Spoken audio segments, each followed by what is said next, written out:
Trauma is not our resting place. We do not have to stay down.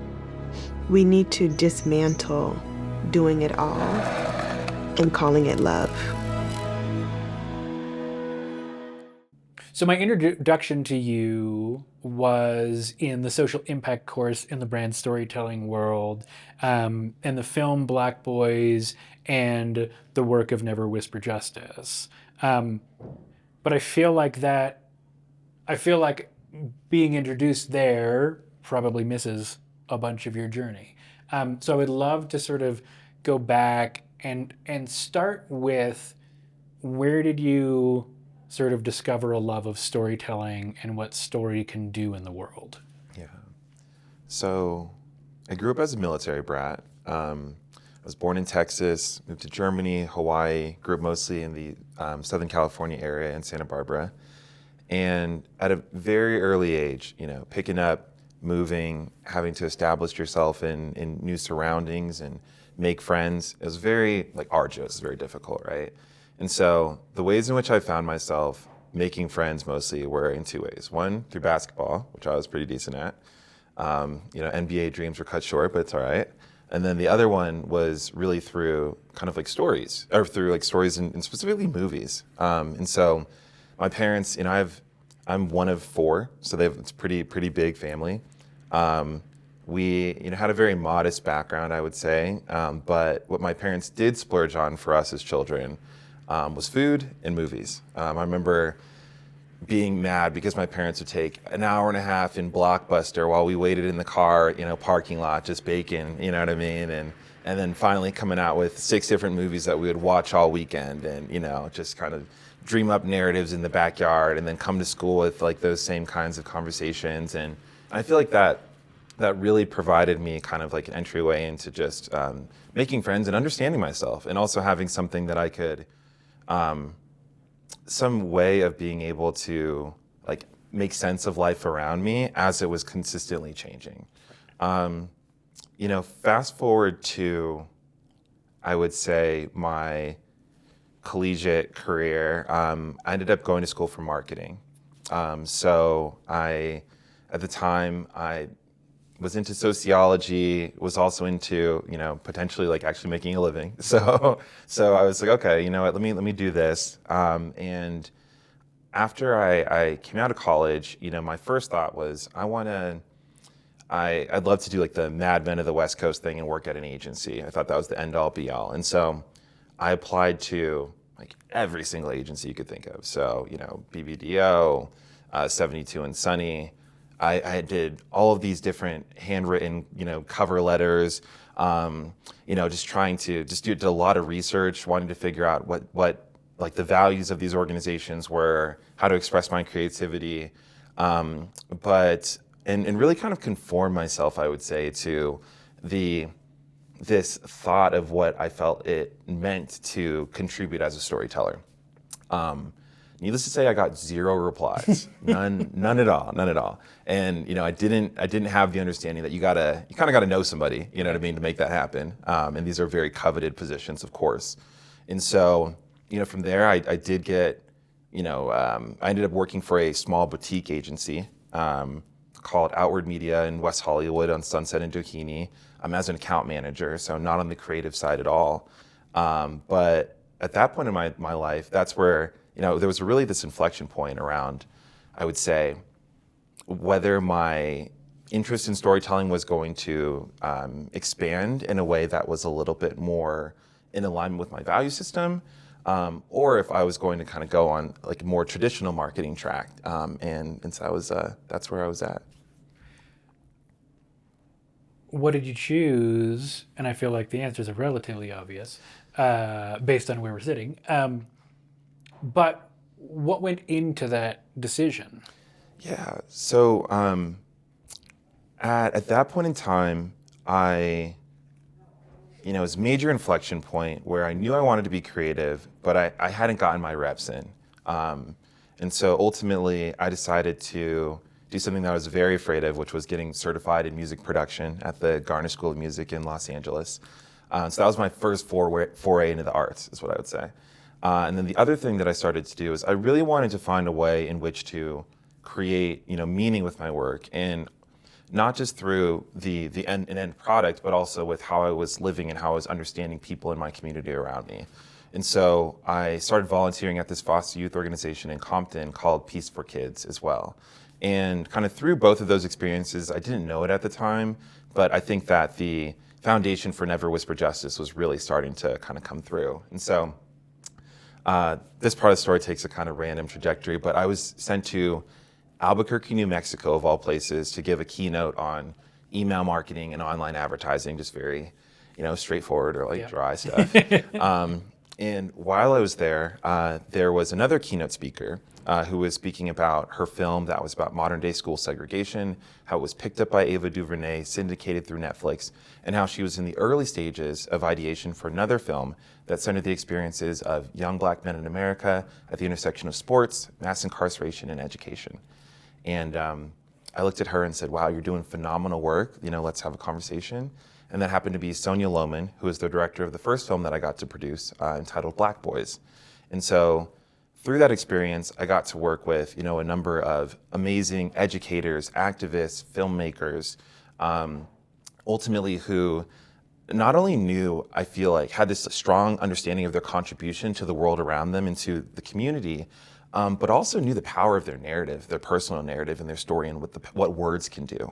And so, although I mentioned living in these vacation spots from, Hawaii and Germany and Santa Barbara, I didn't see a lot of people who looked like me outside of my immediate family.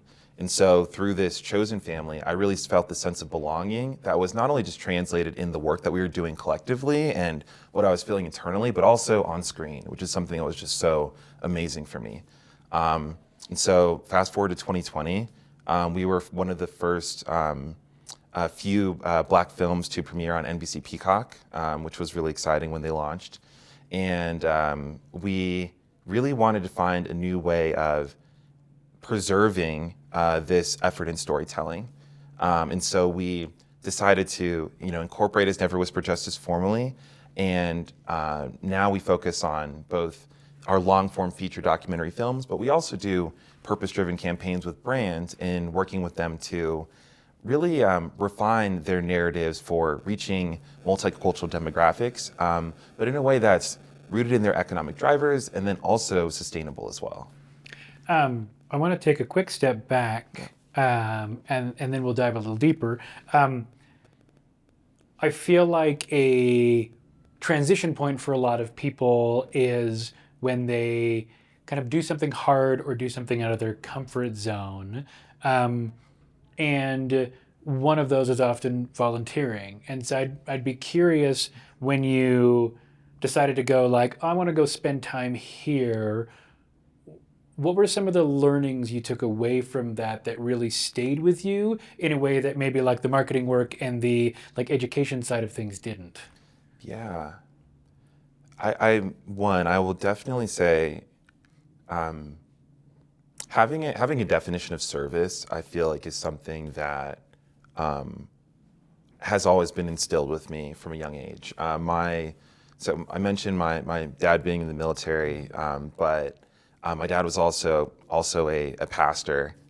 We moved to California because he founded a church, and so I was also kind of brought into a lot of different, I would say, social scenarios where I was interacting with individuals who didn't have a lot, and they were looking for belonging, they were looking for community, and there was a need there. And so I think that in being able to work at Peace for Kids for some time and really be able to speak one-on-one with kids, really understand a lot of times when people think of, foster youth, right, or foster youth in Compton, this multi-layered experience, right, they think of the issue but not the person, and so I think that there's almost this seemingly objective understanding of what this person's experiences are, and because of these experiences, this makes them this type of person, you know what I mean, or this makes them have a high propensity of being at risk for these things, right?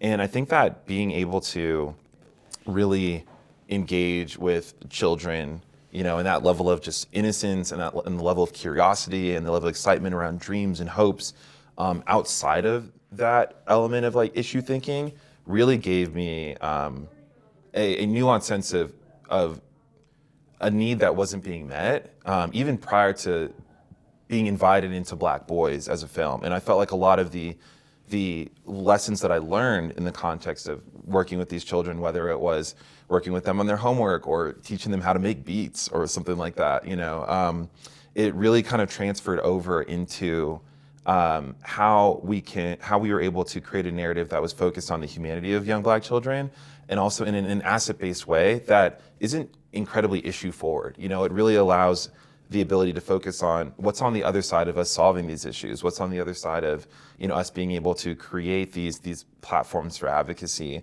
to support and to create something that's rooted in longevity as well. I really resonate with that because I think from a storytelling perspective, we preach a lot of like the one versus the many, right? Like the story of one person is so much more connected, Yeah. and by spending time in someone's story, you can really, I always find like I can almost find common ground with anybody, because there are, people are these complex, diverse, interesting, creatures, and spending time with people really changes how I think I think how you see the world, right? I feel like for you, spending time in so many different places, as much as I imagine that was also hard, and there's a lot of things that come with that as someone that moved around a lot, also grounds you in your ability to connect with people from all these different walks of life. Yeah, I mean, so like you're saying, the personal is universal, right? And so the more personal you can be in understanding a story, the more specific, I think the more opportunities there are to connect. And so I feel like moving around so frequently and having to carry my identity with me, I think at a young age, it's a little fluid, right? And so you're almost looking for that. You're looking for what are the ways in which you can connect with someone authentically without losing parts of yourself, And I think that I had a great family support system where I was able to do that successfully. And, I'm sure there's things to be said about military brats or pastors' kids, of course, Right. So I feel like, there's a couple of different types of intersectional stereotypes that I might be transcending here, but no, I feel like in that endeavor, in that posture, is where I found a lot of confidence in the fact that my story mattered, and the fact that my story can do something, and that it can invite people in a way where it's not just an individual narrative now, it's a shared narrative. It's something that we can move collectively in step with. Your connection with Sonia and with the exploration she was doing around her next film, sounds rather serendipitous and not necessarily something you might have been looking for. But when you talked to her, what was it about that project that made you go, I want to produce a film? Yeah, I mean, there's some obvious elements, of course, but I also think I want to linger on the concept of like the personal being universal a little bit more too, in the sense that I think with filmmakers, a lot of work that's completed, even if you're exploring someone or a situation or concept that's very different than, how you grew up or what you experienced. I think a lot of it can be autobiographical, and I do believe that I think that when we were looking at the concept of Black Boys, I think that the title was just so strong in the sense that it, in a very direct way, leans into the, I would say, implicit biases around Black, as a concept, right? And how layered that is, And so I think a lot of, and so on its face, I felt like that was something that was of interest. And I think that because we were working with so many subject matter experts who had spent their whole lives working on these things, I felt like there was an opportunity to open up more knowledge about myself, in really engaging in this way. And then also by virtue of that, I think that I remember I went to, in growing up a lot and going to different schools, I felt like there wasn't always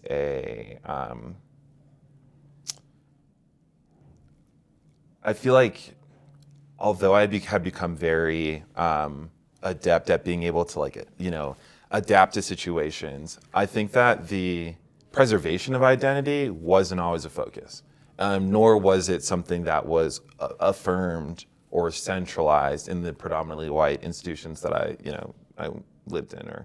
And so I think that this was one of the first times where I was able to kind of look at this facet of my identity in a more specific way that was affirming. And I think that was something that not only was I interested in, but I also saw the kids that I had worked with outside of filmmaking, that being something where there was a need, like wanting to understand their histories, wanting to understand, why if they went into certain certain spaces, their body felt different, you know what I mean? Or they didn't have language for it, but they felt like they weren't wanted, right? Or something of that nature. And so I think that the opportunity to take a lot of that language, or like invisible language, and make it material through that film, I think it was very valuable. I think it was, this was 2020, so it feels like so long ago, but I also felt like it was something that was, very valuable at the time for America in regards to our conversations around, Blackness and race relations. And I felt like it happened to be a time where we met the moment in that way. One thing that I found really powerful about it was that it didn't just end with a film. I feel like so many issue-based or complicated topics, someone explores because the storytelling is really rich, but the story sort of ends at, we put this story in the world and you're free to consume it and see how you react with it. But I'd be really curious to know, how did the conversations progress to, there is so much more here than just this film?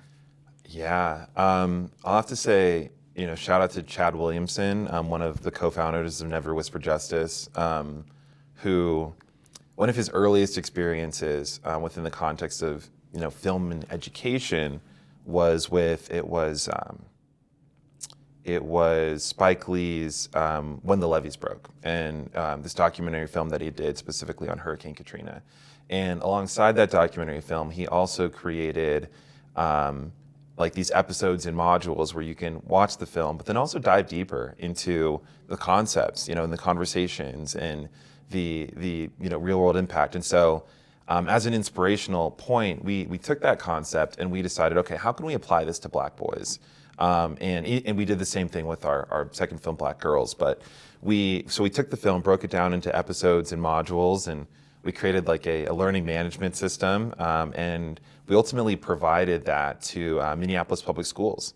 And ultimately provided it alongside a lot of our screening activities where it could be used as professional development for teachers. And I think that was something that was incredibly valuable because the film no longer just lived within the context of 90 minutes, but it was also, breathing life into real world situations that were happening in the classroom, or we were receiving feedback on a, daily and weekly basis around testimonials around what the film was doing, or, how people were responding positively to it.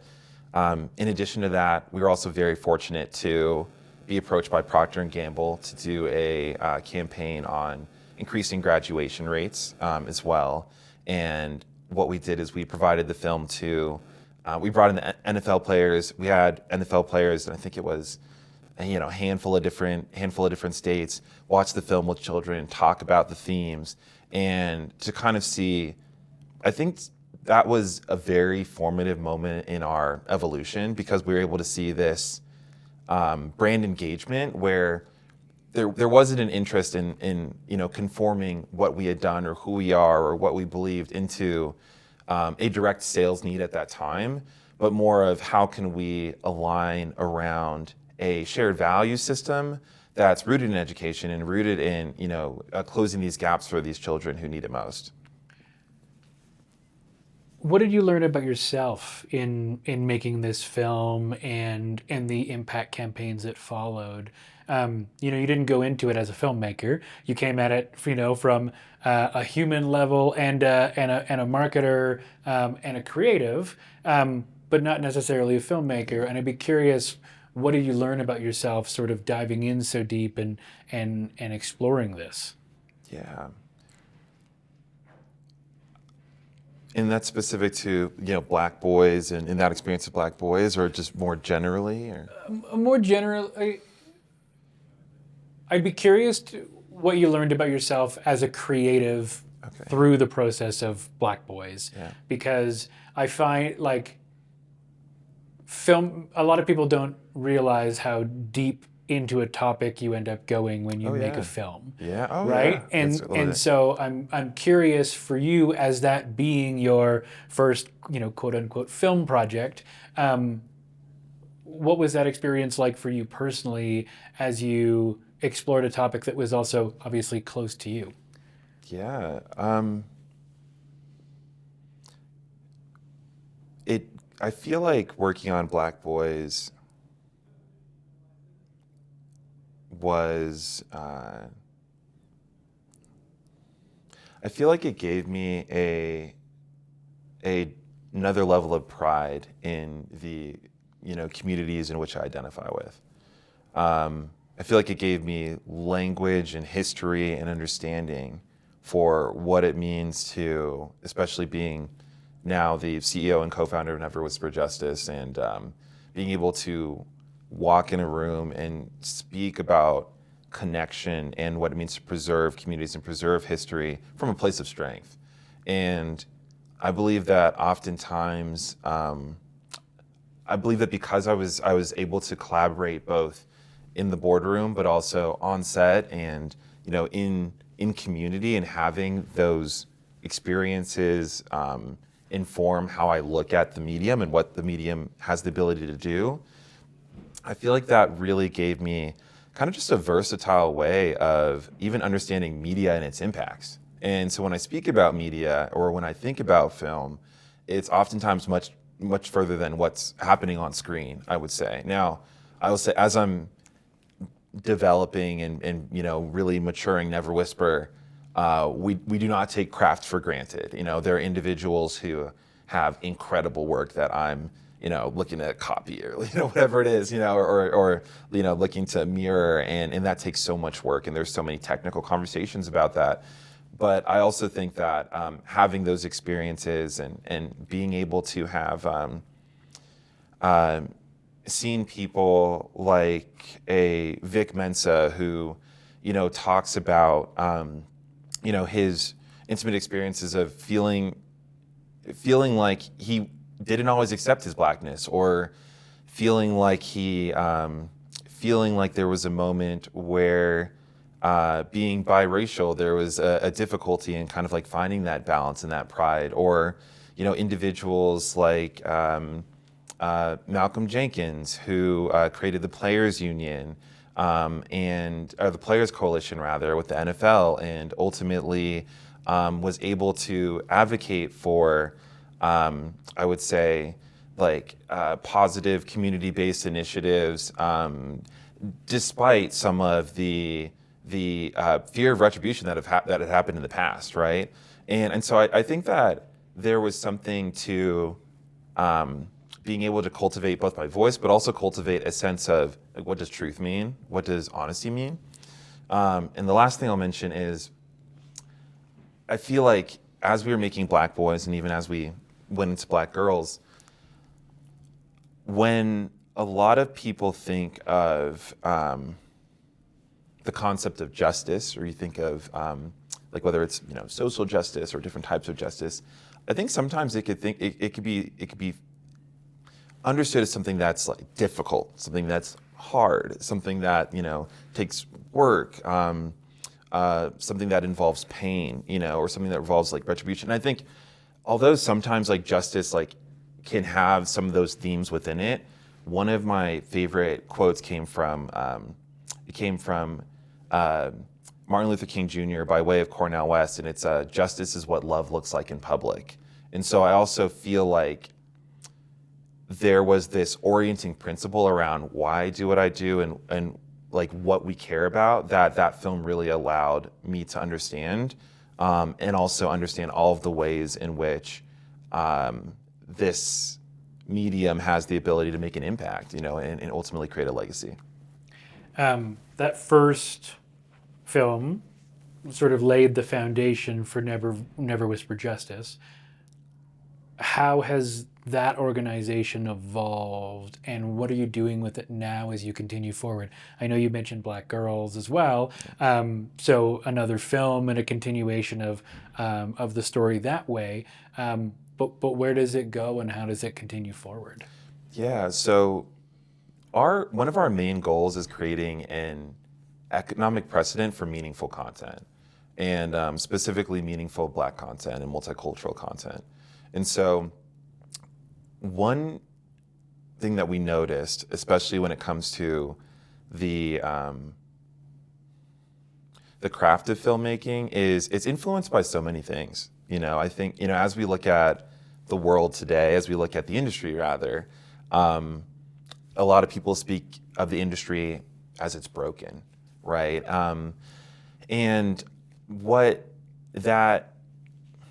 occurs with that thought process is that means that there are individuals who want to exist in this industry, want to make a difference, want to make an impact, who may not always have the support or the language or the understanding of what it means to sustain yourself. And so I think that what we wanted to do with Never Whisper is to create a sustainable model for both being able to do our feature-length documentary films that we care a lot about, but also do it in a way that is economically viable and bringing in partners who have shared value systems in the form of brands and allowing them to come into those campaigns. And so the two focus areas that we have with our work is long-form features and then what we call purpose-driven campaigns. Our purpose-driven campaigns range from a number of different issue areas, from ending period poverty, increasing women in STEM, advancing access to healthcare, and many more. Within the purpose-driven campaigns, what we do is we'll oftentimes be invited into a room with a brand who is looking to create a authentic multicultural connection with communities. And they may not know how to do that, or they might be looking for the most human way to do that rather. And so, when we look at brands and we look at media holdings companies, they have access to a lot of research. They have access to a lot of objective information. And so a lot of what we do is we synthesize that into a humanistic story. And then we don't just look at the brand in its kind of in the contemporary moment. We also look at the history of the brand. What are the ways in which they may have already took a crack at building a relationship with this community? What are ways in which they've invested in initiatives that also meet their bottom line, in addition to kind of building a strong, I would say, a strong rationale for media attribution and growth, right? And so ultimately we construct those things so that the brands can both be the beneficiaries of making these deep relationships, whether it's with community advocacy organizations or whether it's with an end like consumers, so to speak. But then also they have a renewed understanding of themselves, a renewed understanding of their purpose.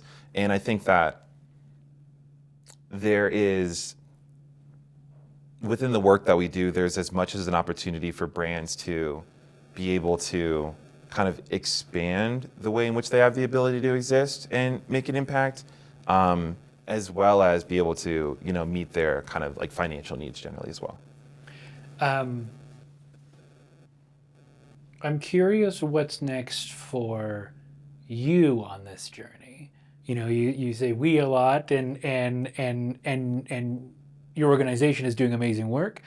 I'm curious how your personal journey is forming as a storyteller, and through this, you know, navigating this purpose-led work. Yeah.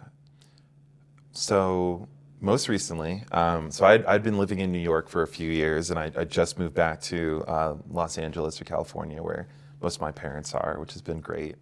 And I also wanted to move back to Los Angeles with the thought process of, you know, really being able to redefine the contribution of myself as a filmmaker and kind of be close to a city that I feel like invests so much in story, and also be able to put our own fingerprint on it as well. And so I was very fortunate to be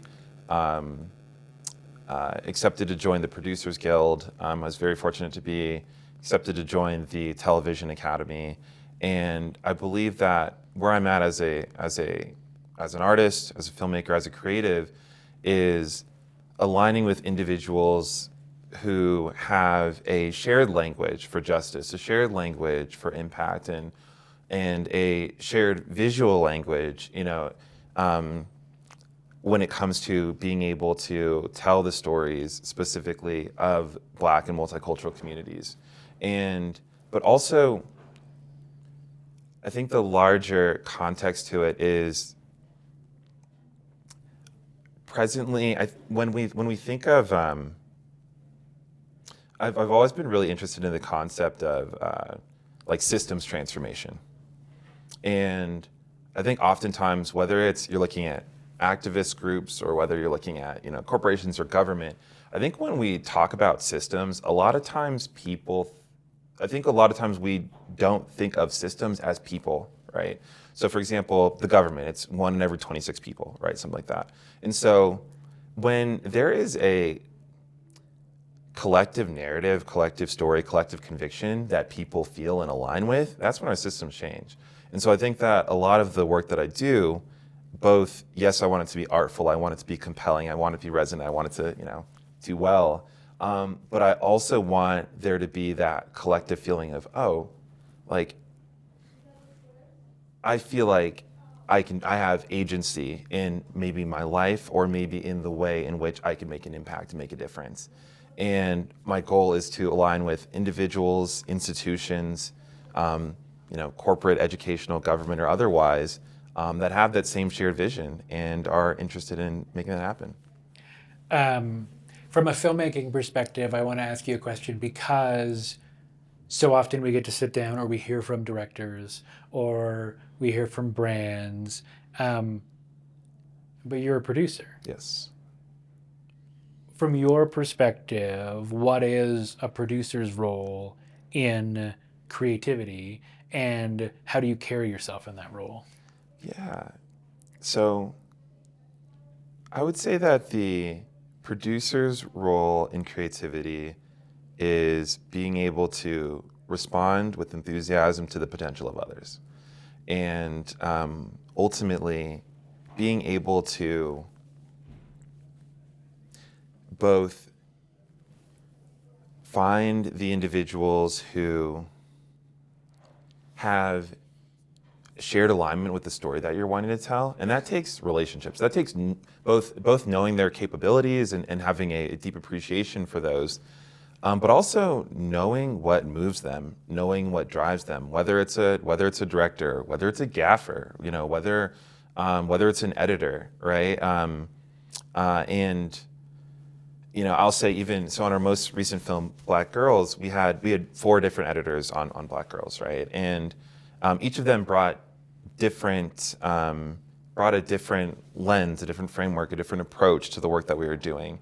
One of them, you know, loved to what I would call like paint. You know, they really loved building the visual imagery in a way that gave this softness and really invited you in and pulled you in. Another one was very good at being able to make things energetic, and really be able to make things feel big and kind of like do like quicker cuts to build like intensity.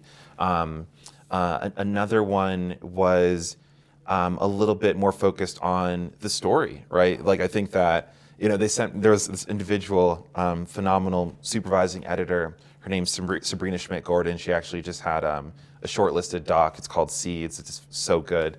And I remember her sending me it was like a 3-paragraph email about, it was like 3 or 4 words, in the film, right? And the structure of the words and why they need to be this structure and not the other structure. And I read half of it and I was like, yo, I believe you. You know what I mean? Like, you don't gotta prove it to me. But just being able to know where people's sensitivities lie and their deep level of care, and then understanding how to set them up for success when it comes to being able to arrange them, in the right ways, and also when it comes to the director, being able to understand their needs fully, and understand what it means to support them, and being able to, I think that both on set and in the boardroom, I think that sometimes as early stage filmmakers, there's this tendency of wanting to like play big, but like what I try to do is like I prefer to like play honest. So no matter what it is, I'll speak directly to what's going on and what's possible. I'll try to provide some optionality, right, to create agency and create momentum, and still allow that curiosity to bud and to grow and to flourish. But I do think that it's being true to your word and being a consistent support system is also like a kind of a big part of the role as well. Love it. Okay, before I let you go, I've got my 5 not so rapid fire. Yeah. What is one story that had an impact on your life? Any medium, doesn't have to be a film, but what's a story that's really stayed with you? Yeah.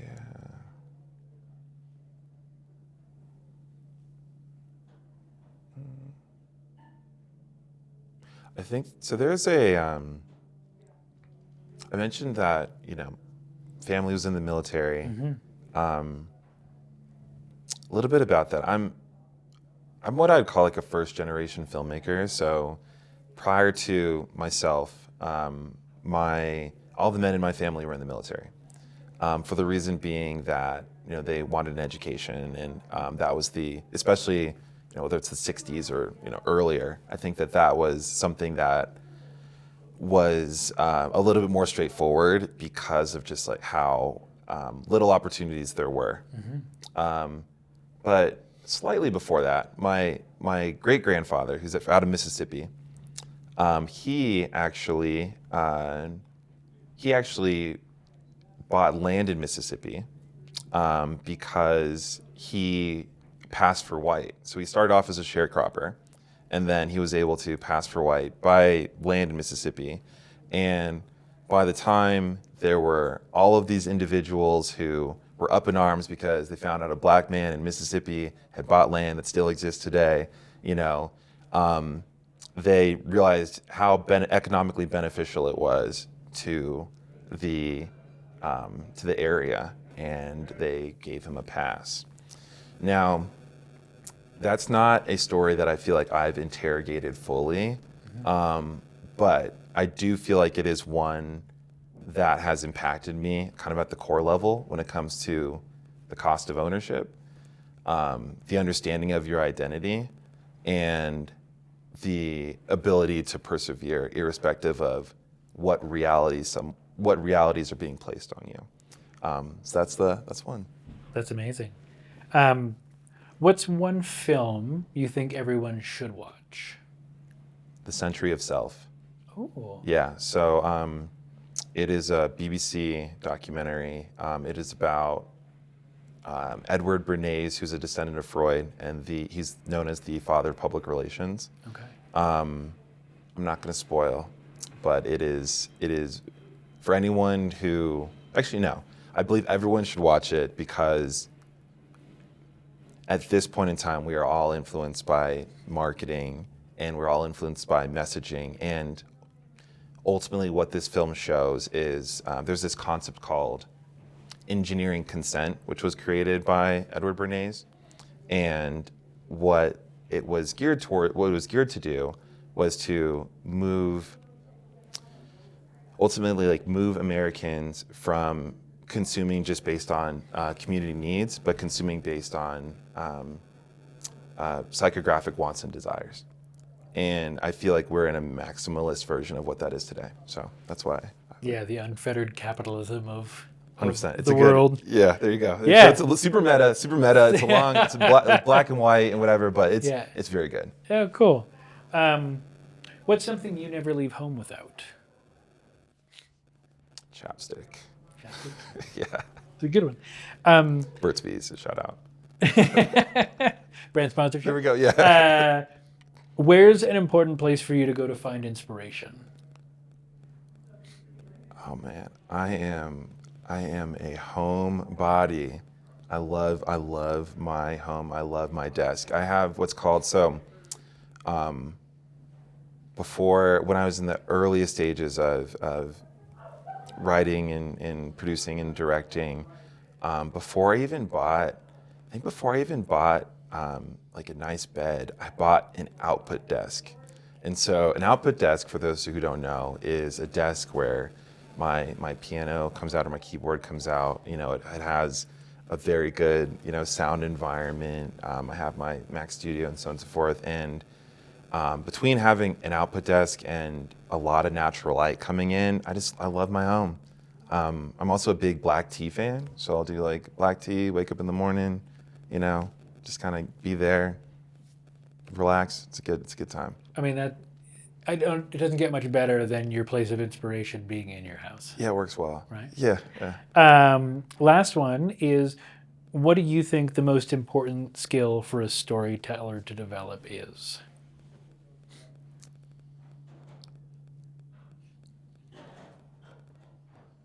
Can I say 2? Of course. Okay. I think this is it's kind of an entendre. I'll say, so listening. I think both the ability to listen to others and be able to feel what they're saying and feel what moves them, and by virtue of that, empathize with them, but also listening to yourself. And so as you're listening to the words, seeing what moves within you and keeping track of that. Because I feel like that's where your authentic voice comes from, and that's where your convictions lie. And I feel like when you're aware of those and you have language for those, not only are you inviting the right people in, but you're giving more opportunities for connection and more of an invitation to make that meaningful as well. I love that. I recently heard a different definition of empathy from Brene Brown that I hadn't heard before, that really resonated, because I feel like so often we hear like empathy is walking a mile in someone else's shoes. And she said, no, empathy is listening to someone tell you about them walking a mile in their shoes and believing them. Yeah. And I thought that was, as a filmmaker and someone who really tries to spend time with people, I was like, oh, that's a definition I resonate with that I would have never found the words for. 100%. I appreciate your time. Of course, thank you. Awesome. Thanks. Yeah, that was great.